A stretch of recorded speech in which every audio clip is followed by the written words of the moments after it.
When I was 10 years old, my dad told me that my older brother, Leo, had died in a car accident before I was born. There were photos of him all over the house, a blonde, smiling kid who looked exactly like a mini version of my dad. Every year on his birthday, my parents would get really quiet, light a candle, and we'd visit a small memorial in the backyard. It was just a part of our lives.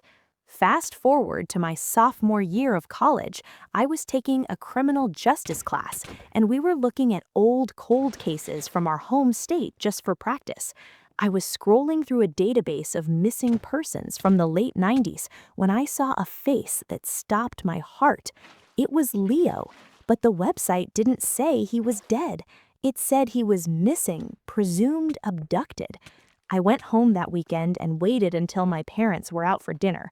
I broke into the attic and found a locked metal box hidden under some old insulation.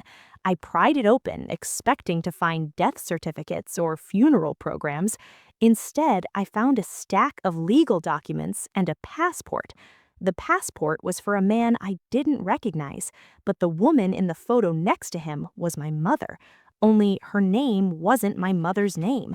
According to the documents, my parents hadn't lost a son in an accident. They had fled another state under different identities. I confronted my dad when they got home. He broke down instantly. It turns out my dad wasn't my biological father. My mother had been in a witness protection program after testifying against a very dangerous person in her past. My dad was actually the U.S. Marshal assigned to protect her. They fell in love, and when the system failed and her location was leaked, they didn't trust the government to move them again. They staged Leo's death and vanished on their own, creating an entirely new life from scratch. Leo wasn't dead. He was my dad's brother's son, whom they had adopted to keep him safe from the same people.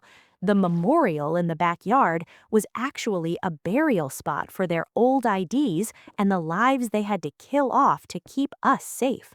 I spent 20 years grieving a brother who was actually my cousin living in Canada under a different name.